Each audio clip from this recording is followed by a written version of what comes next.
L'effort mécanique pour projeter le partenaire sera moindre. Donc quand vous placez bien vos mains pour un étranglement, l'étranglement y est déjà. C'est vrai. Deuxième paramètre très important, Ça, c'est vrai. le déséquilibre. Sachant que quelqu'un, j'enfonce des portes ouvertes, quelqu'un qui est déséquilibré, tout être humain foutu normalement, quand il est déséquilibré, son souci c'est de rattraper son équilibre. On ne peut pas défendre si on est déséquilibré. Ça, on va le voir sur les étranglements, notamment sur l'arrière. Quand on voit les étranglements qui sont faits derrière le partenaire, quand il n'y a aucun déséquilibre, quand c'est simplement les actions de bras, comme on dit dans le sud-ouest, à la maillotche, le mec va taper parce qu'il sait qu'à un moment donné, il faut qu'il tape, mais il n'est pas étranglé. Donc, premier point, bien placer les mains. Deuxième point, déséquilibrer. Ou, sur des positions à cheval, utiliser non pas la force des bras, mais l'utilisation du poids du corps. Je place mon poids de corps de telle sorte à ce que je puisse être efficace. Autre paramètre important, il y en aurait d'autres. Mettre un point, si par exemple vous faites une compression au niveau de la trachée, mettre un point en opposition de pression également, comme si c'était en tenaille. Ça aussi c'est un critère d'efficacité pour votre étranglement. Je répète. Bien placer ses mains, Adakajime, Katajojijime, etc. Je place bien mes mains. Qu'est-ce que je cherche à faire? Je cherche à empêcher le sang de monter au cerveau, je cherche à l'empêcher de respirer, mais si je mets mes avant-bras n'importe où, ça ne va pas le faire. Le déséquilibre. Je vais faire en sorte qu'il ne puisse pas défendre. Donc mes mains sont placées de manière le plus juste possible, je déséquilibre. Il ne pourra pas défendre. Troisième chose, mettre un point d'appui à l'opposé. Et peut-être un dernier critère, parce que ça aussi on le voit, quand on place les mains, on étrangle avec les parties osseuses. Radius, cubitus, on n'étrangle pas avec les gros morceaux de viande ici. Si je mets le bras comme ça, je vais serrer la maillotche, je vais l'agacer, il va peut-être taper. Mais il sera agacé, il ne sera pas étranglé. Si je fais une pression avec mon radius ou mon cubitus, c'est tout à fait différent. En matière de self-défense, même ouverte, je frappe la joue du partenaire, il va avoir la joue rouge. Je frappe mon partenaire avec le tranchant de la main, je lui casse la mâchoire. À surface de pression ou de frappe, plus la surface est étroite, plus l'efficacité est grande. Ça va? Alors je viens tendre le col. Pourquoi? Parce que si son kimono est débraillé, ce qui n'est pas le cas, si je vais directement ici, j'ai perdu 10 cm. Quand vous prenez un kumikata, là où vous mettez, je sais où je veux mettre mes mains, je sais où je ne veux pas que l'adversaire me les mette. Là où je mets ma main, le déséquilibre se fait avec le corps, mais aussi avec les bras. Si, par exemple, je veux faire une traction, je prends la saisie ici en bas, je tire le kimono, j'ai perdu 30 cm, le bonhomme il n'a pas bougé. Si la saisie est là, je tire 30 cm, le bonhomme il vient de 30 cm. Là, je vais chercher, en engageant mon bras gauche, son col, je vais le tendre pour aller placer la deuxième main. Parce que la deuxième main, elle va remonter assez haut pour mettre mon radius ici sur le tuyau de respiration. D'accord? Mais pour qu'effectivement, quand il va y avoir une action, quelle qu'elle soit, j'ai pas de mou, il n'y a pas de jeu. La deuxième main vient ici. La mécanique des mains, c'est ça. Tirer vers le bas, tirer en remontant un petit peu ici. Alors ça, c'est des petits détails, on pourrait là aussi en parler beaucoup. Des petits détails d'efficacité. Adakajime, disait Bernard tout à l'heure, bon, il y a une petite action ici, avec le poignet. Au Koryu régime, il y a une petite action comme ça, c'est des petits détails de poignet, je parle de Kashiwazaki. Kashiwazaki, quand il vous montre comment il étrangle, il y a un petit jeu ici au niveau de la salière, ça remonte. Ça rajoute beaucoup d'efficacité. Tous ces petits détails-là font que vos choses sont efficaces. Alors après, on s'emmerde avec ou on ne s'emmerde pas avec, mais si on veut comprendre, si on veut être efficace, si on veut chercher à améliorer sa pratique, quelle que soit l'orientation de la pratique, mais ces détails-là, il faut les soigner. Et derrière, si en tant qu'enseignant, ces détails-là, vous les montrez, vous êtes capable de les expliquer, putain, les élèves derrière, ils disent, putain, mais je suis engagé dans une discipline, c'est quand même quelque chose de vachement construit, vachement bâti. Donc, tension du col gauche, pouce à l'intérieur. Voilà. Et c'est au niveau de la salière ici. C'est ça la salière, hein. Je viens étrangler. Voilà. Mon genou est placé de telle sorte qu'il y ait un contrôle sur son omoplate. Et même chose pour la défense. Et j'essaie de venir chercher un petit peu plus haut. Toujours pareil, j'essaie d'arracher le bras. Et moi, pour contrer ça, c'est déséquilibre.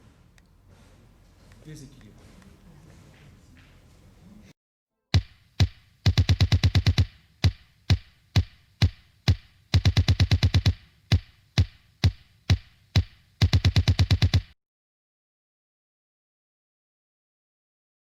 We are going to learn the katame no kata. Osai komiwaza. Shimewaza. Nous allons maintenant voir le katame no kata, on va voir les trois séries, Takamiwaza, Shimewaza, Tensetsuwaza. So, let's go do it. Everybody, just follow us. Do like this at least. Et tout le monde se met dans cette position. Exercise starts.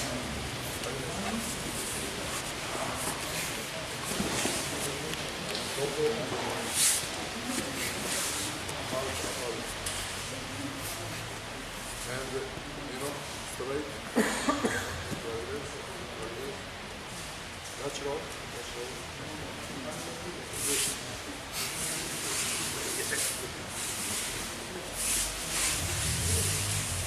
We call this form, how do you say, kyoshi.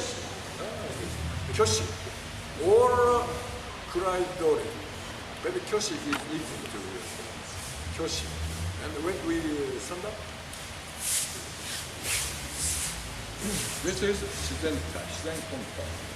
Then we always wearing neatly,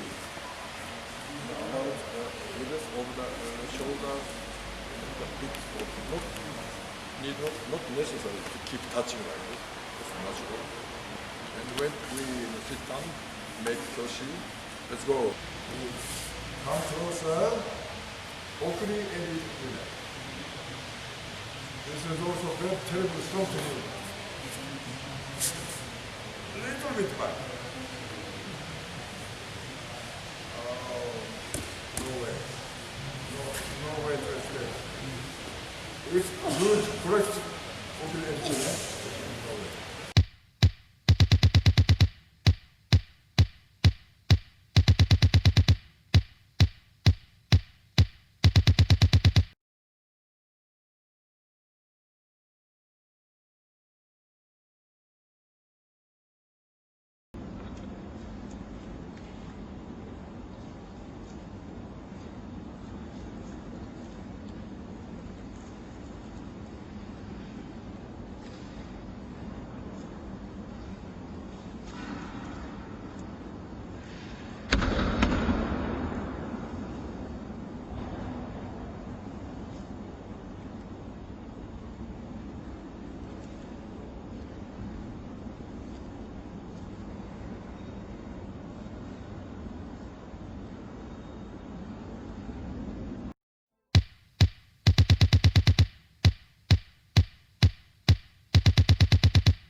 Yeah.